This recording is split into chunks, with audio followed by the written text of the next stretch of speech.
Good afternoon. At least it's afternoon here where we are at this time. Hello, everybody. This is Oakwalker, and I'm here with my good friend Stronghorse, and we're doing another podcast of Earth Medicine for the Soul. We've been talking through some things lately, and I just wanted to throw it over to Frank for a second to give us a kind of a sense of where we're at. Want to do that?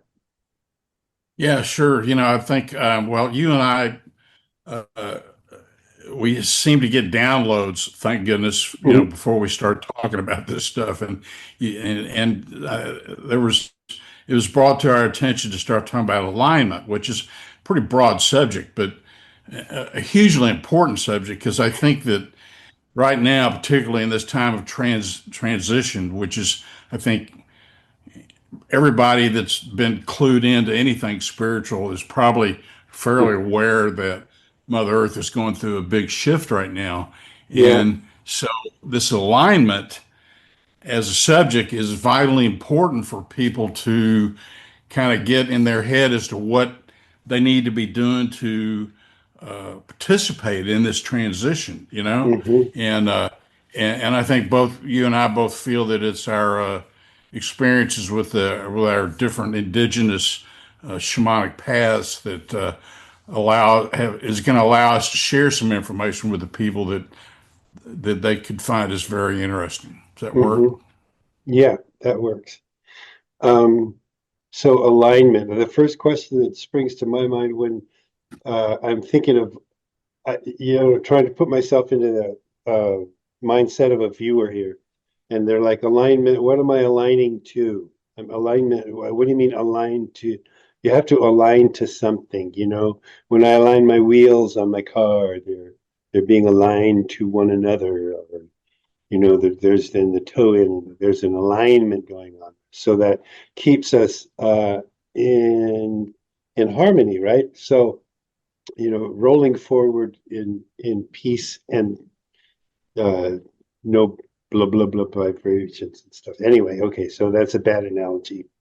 Um, when For me, the alignment thing is about keeping myself aligned or in vibrational harmony with the powers that be, or the creative process coming down. And I remember in the Peruvian tradition, they talk a lot about the Saiwa.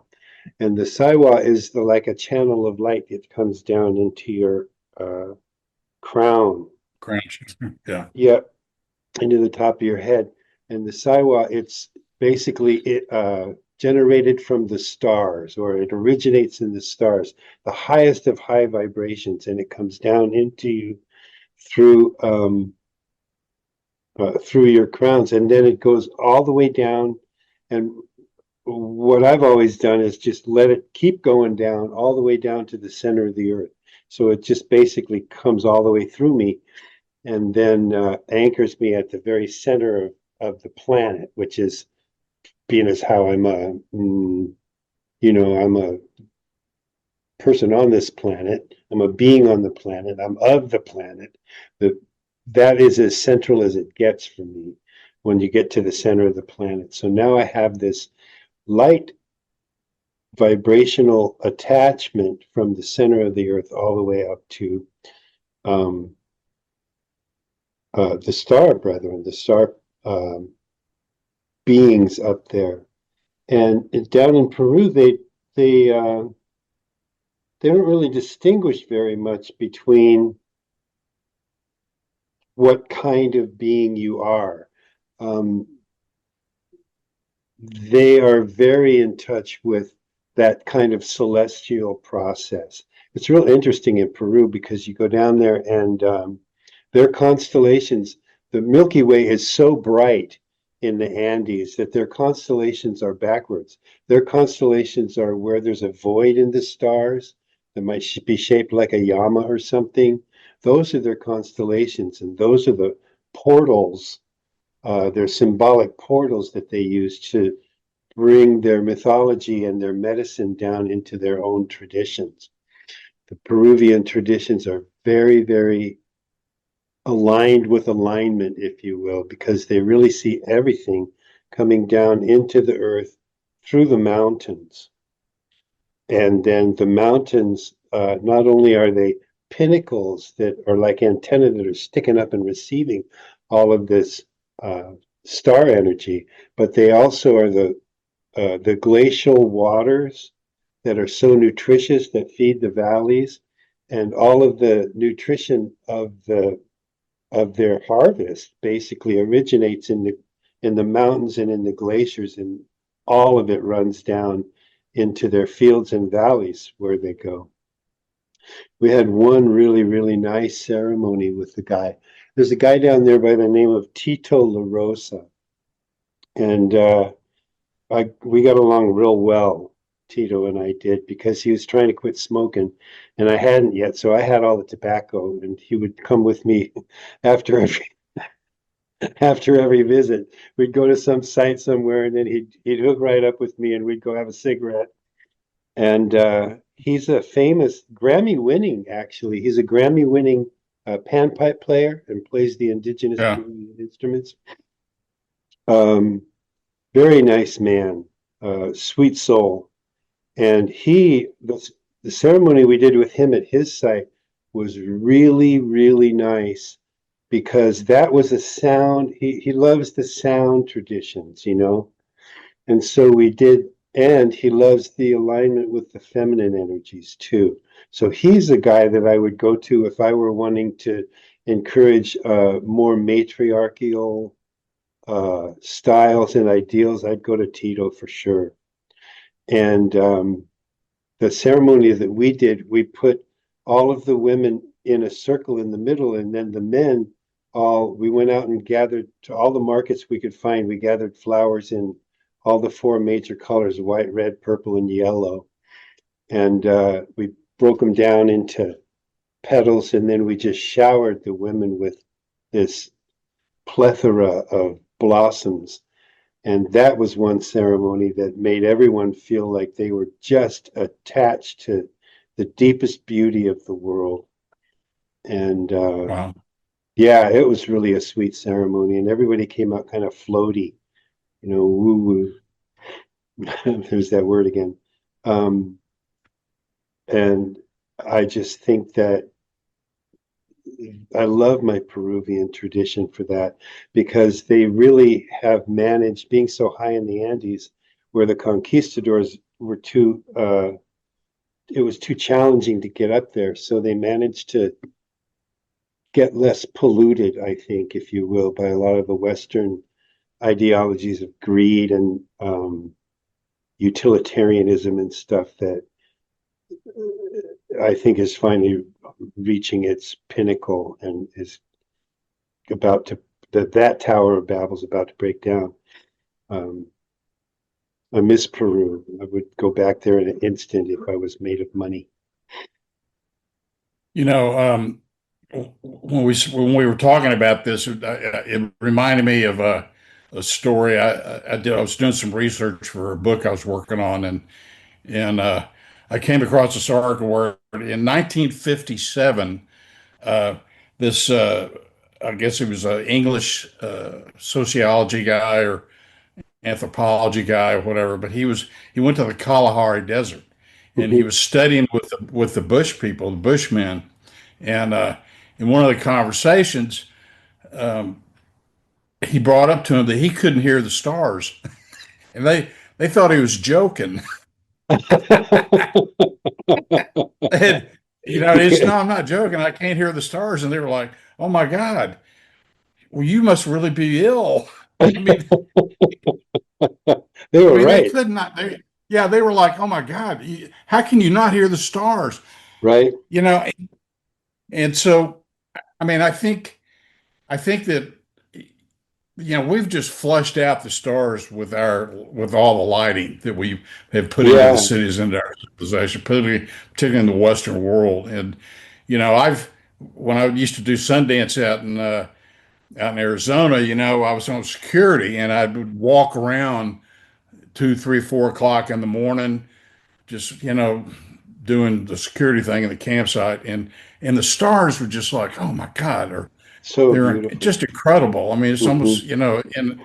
and I really think that I think it's going to come out eventually that the harm that we've done to ourselves by cutting ourselves off from those sources of energy and information and healing and on and on and on Hmm. uh, are just going to be astronomical. I mean, and I think as more and more of these ruins down, particularly in the Mayan, in the Yucatan stuff, are uncovered, and people start understanding more and more of what they were doing, what they represented, Yeah, why they built their cities and their temples. I mean, why they did what they did.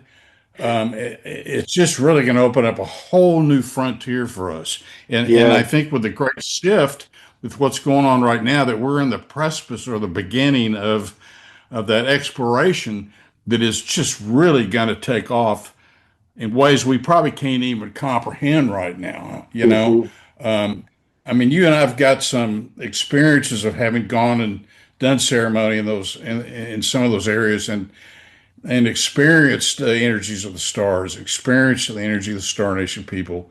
yeah, And so we can speak to it because we have experience.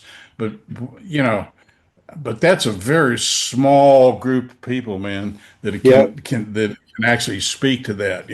And not only that, but I'm not exactly living that. When I have those experiences, it's almost as if I'm being, held over the chasm, and spirit's going, all right, so take a look at this. See that? That's achievable. That's attainable for you. And then I get back into the real world, and and I don't feel like I'm so aligned with all of that anymore. And that's so yeah, that's where the alignment comes in. And it's a it's a slippery slope because there's a lot of people. This is the cautionary tale. I really want to get into this um, because there was that movie, for example, The Secret, and that was about alignment. Really, it was about aligning yourself with the thinking positively, feeling good. Aligning yourself with the goodness of the universe, and then they turned it all around to say, and this is how you get all the money that you need, and this is how you get the Mercedes, and this is how you know, and I'm Right. like, okay, stop that. That is, Do this we is have to keep going there, really? right. Can't you just like be aligned? Isn't it enough that you can feel God and hear the stars? Well, I mean, that's a good point. That's a valid point, because I mean, that is enough, and I think that that's exactly why they built their cities the way they did, Uh-huh. and I think that, there's always a big mystery about where did the Mayans go and what happened to them, and Well, they're still here. They're all, just, yeah. well, that's true, except that there's still a lot of people that apparently went someplace else, that Yeah, they can't figure out, they that, sort of went underground. yeah, or stepped into another dimension. Uh-huh.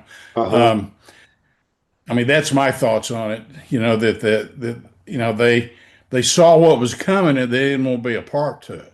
They That's just because if you're living in an environment where everything is in harmony, everything's in synchronicity, Mother Earth is working with you. The crops, she's uh-huh. providing you with the crops, she's providing you, and everyone is happy and peaceful, and it's just working to the nth degree. And then some guys land on a ship and go, well, we're going to take all this and destroy it, and you're thinking, what? What are you kidding me? Yeah, What for? And yeah, I mean, it was so outside of their mind, that they were just really sort of left helpless because there was no comprehension of why anybody would want to do this, and of uh-huh. course, the irony is that what they considered El Dorado, the city of gold, was a place where Grandmother Earth emanated the illumination of gold light, and so it Yes. was a gold city. But that's because there was she was expressing her love Yeah. for the people and for what was the way they were living and they were giving their love to her, and then so they figured, well, if it's gold, it's got to be the mineral, and Right. so we're going to be rich and let's Yeah. go, Yeah. Yeah. and that kicked off the colonial Yeah. That power whole trip, mindset, right? and the religious power trip, and on and on and on. But I think now we're flipping it back. Now I think the pendulum is Yeah. finally reached the pinnacle and it's headed back the other way. And so alignment, I mean, alignment is something we can talk about it, but it's something that is going to be studied and explored, and probably a lot of mistakes made, Yeah. on a lot of levels before, because the end goal is to get to a place where you're aligned with source to a degree that you can co-create with the creator. Yeah. That's my take. Yeah. Is that how you feel? I do. And I still go along with the law of threes that I got from the Wiccan creeds and the goddess creeds from Ireland and such, where they said, ever mind the law of threes, because three times what thou doest returns to thee, which is a wonderful curse if you want to, if someone's acting out and you can just say, may you have three times what you do. And Oh yeah, I usually go above three, yeah, but go I ahead. go to 10, right? Yeah, let's just go ahead and stop it. Right. So uh what I'm hoping for is that this becomes mainstream and that the I want to co-create, and it's so much easier to co-create in beauty than it is to co-create in greed or avarice, right? I mean, you have to Right, work 10 right, times harder to co-create nasty shit than you do right, to just let the crops grow, let the plants grow, let the fields go natural. Look at all that medicine out there. I mean, I just put up some goldenrod from my apothecary, right? A woman brought to me these big stalks of it and says, here, have some goldenrod. And I'm like, all right, I'm making medicine out of this. And it's just what's growing out there in the fields. right. And life is, the planet was designed to be easier than we're making it, you know? And that I alignment, always, yeah, I always refer back. I think I said this before. My One of my favorite sacred laws is maximum effect with minimum effort, yeah, and you know, and that's really what you're talking about. You're yep, that talking is. about, look, you have to be connected into the spirit world, and you've got these Star Nation people who are ready and willing to assist in their with their Uh-huh. information, and uh, and that's probably going to arrive at our doorstep here soon. It looks like it. You know, I hope on so because we need the, help. yeah. I mean, I think that well, I think that, and we've heard this in our working, with the councils that what's going on the planet right now is not just something that's being watched locally, but it's being watched universally. There's nothing. This is what's happening with the planet Earth right now has never happened before, and Yeah, so it's like all eyes are on this yeah, I agree. on us right now, and I don't. I mean, you and I get our we get down about this and that, and we get into their petty tyrant stuff, and what's going on. But the reality is, cat's out of the bag, man. Yeah, You know, cat's out of the bag. It's yeah. just going to happen. The Somewhere hard somebody's part's going, why did we start this? hard part's going to be come to terms with what's happening around you. And Uh-huh. alignment is the key, man. Yeah, Alignment is the key. And it can be as simple as just, I think we started out talking about kindness, and we said if you'll do Yeah, 10 acts of kindness in a week, each, for a week, it'll radically change your life. that's true. I mean, that's a simple exercise of alignment as you can get because Hmm. it completely. I listened to somebody on the Facebook today, and they were saying, that she was explaining how she was really bought into this truther thing and the New World Order and all this, and she kept going on and on about it, and she said her guides finally said to her, they said, "Well, do you want a New World Order?" And she said, "No," and they said, "Well, then stop talking about it." I thought that was hilarious. You know, Knock it off. what you focus on is what you're going to get. Yeah, Okay. yeah, So, I yeah. mean, so if you're out practicing kindness, that's the easiest, simplest way to create an intention of alignment that I can think of. Is that you feel the same? I do. And I feel like it's easier. I relax into kindness, and I don't have to go out and go, all right, I'm gonna do something kind now. It's just it's the easiest path for me to be kind enough to let people make their own mistakes, to be kind enough to uh, not go out and be judgmental, to be kind enough to give a person an orange when they're hungry. There's little things like that are the things that spread out.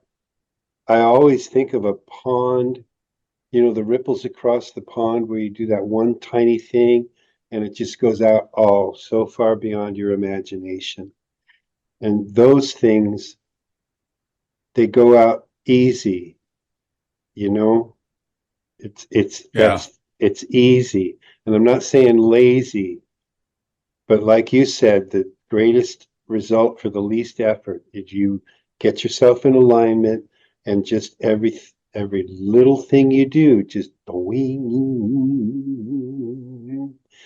goes out there. Yeah. Well, I think too that if you can get yourself in the mindset that you are going to change the way you look at your life through the practice of kindness, that you want to have opportunities and to speak to the universe, say straight up, I want the universe to bring me situations wherein I can practice kindness that I wouldn't have normally had, unexpected opportunities, I mean, it can be something as simple as being in the grocery store and some lady can't reach a can of pork and beans or something, and you reach up and here, let me help you. I mean, that, Yeah, that you wouldn't have normally had that presented to you.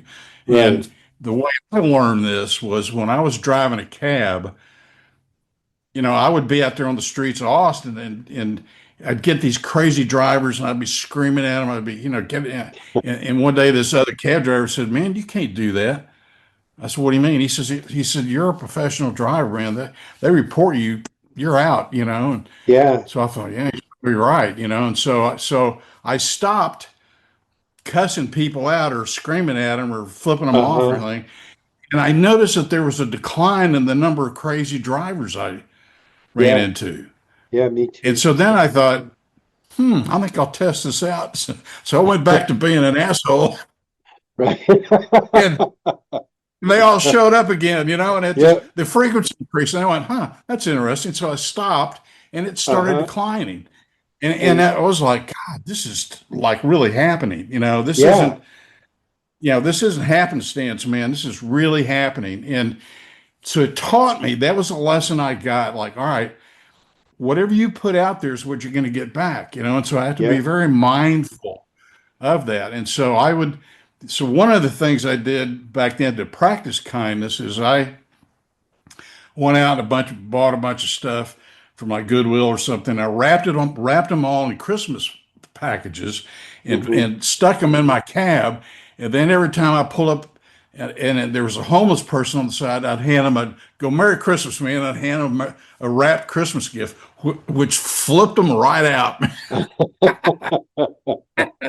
And, I had people tearing up and God, it was Uh-huh. just awesome. It was just Yeah, really awesome. Just that it whole does work. experience was, And so ah, you come to realize that really, so kindness is your control knob of your experience, right? It's absolutely. entirely up to you. And it's just relaxing out of the angst and the hatred and the everything that's making you mad and angry, and bringing that all back to you, right? Because that's what the vicious circle that I was in before my big epiphany. It was like I was so angry all the time, anger, anger, anger. And what did I get back? Of course, anger, anger, anger, and things that made me angrier. And it was it just got bigger and bigger and bigger. It blew up like a balloon until I decided, to end it all, basically. Well, I think that's by design. I think in this country that we flood people with stimulus to Yeah. cause them to be anxious and angry and frustrated, as to the same degree that the people in Peru flood themselves with their alignment to the stars and to Mother Earth. Uh-huh. You know what? It's a programming that we have created in the Western world that we have absolutely no idea how damaging it is to us. Yeah. And But everyone else. I think that we're gonna get that mirror reflection over the next Yeah. few months and years that's going to be dramatically showing us, okay, that shit's over. I saw this Yeah. guy from Africa one day, and he was talking to the Western world, and he says, how how can you people get up in the morning and go make weapons to kill people? What's Yeah. wrong with you? Yeah. Yeah. This leopard skin and everything. And he says, and you're criticizing me for wearing animal leather. What about the purse you carry? What about the seat, the shoes you wear? Yeah. What about all that? What's wrong with you people? Yeah. And he came out with four or five other things, and I was sitting there thinking, God, this is really good, man. I mean, he No, was really calling it out. yeah, and it's 5,000 years of mythology of this specific narrative that's got us here, and that's all starting to unravel now. Might be 10,000 years, but it's a long, long time, and it just has been adding to itself. We're running out of time, adding to itself, adding to itself, adding to itself, and like any balloon, it's going to pop. It's got to Yeah. disassemble. Well, Non-sustainable things I can have to look at it end. like a pendulum, like a pendulum swinging, and Uh-huh. I think that it's now going back in the other direction. And so a lot of which is what we're doing, we're trying to share the knowing and the knowledge that we've gained through studying with these ancient shamanic traditions to help people to align with what's coming their way. Yeah. Because I think that's what we're looking at in terms of, you take the pendulum theorem, that I we're just never want to get up here again. yeah. Yeah, I think the systems that support that are breaking down. I Yeah. mean, even as we speak today, what's going on in Washington D.C. is, I mean, it's just stuff is collapsing right and It's left. I nutso. mean, Yeah. It's just nutso. yeah. I mean, it's just eventually the clown car has to crash. So, um, you know, the so we're putting this together, hopefully as a means of support for other people that are going to be asking themselves, well, now what? Yeah. Because they've been led down primrose lane with technology, all the crypto, all this different stuff, and they're going to get to a point where all of that's just not working anymore. Yeah. Because it's all based on a false And narrative. they're going to have to come back. And what are they coming back to? Where's the base? You Uh-huh. know, where's and alignment is what it is, I think. Yeah. It's getting back to aligning with the planet and the energies that hold the planet together as a being, not just a Yeah, resource. yeah. I mean, consciousness Mhm. is in everything, Yeah. everything. And so. I remember somebody posted one on Facebook one time about this huge redwood that they were hauling away, and I put in the comment section. I said that tree's got more wisdom than any group that's on Facebook. Right. That was a Tons grandfather more. tree. Yep. So, some woman replied, "Are you serious?" And I says, "Yeah, I Oh am. yeah. Yeah, I get it Very totally. serious." Well, okay. I'm sorry that we have to go because we're just getting warmed up, it seems like. Um, I just want to tell our viewers and listeners that I want to send all of you some loving alignment, let's just say. I'm hoping that you're all doing very well and getting yourself centered and at peace within your own realm. And so, as I Frank, echo that. Yeah, I echo yeah, that, and hopefully you'll keep tuning in to what we have to say, and maybe spread the word to some of your friends so that they're able to find something in here that works for them too. So, yeah, just little hints along the way. You'd be surprised how much they do, how far they go. Okay, and what do we always say? we always Only say the only the Great only the Spirit great spirit is is perfect. perfect. All right, Well, thank you, everybody, and come and visit us on earth-ems.org. Earth Meadows.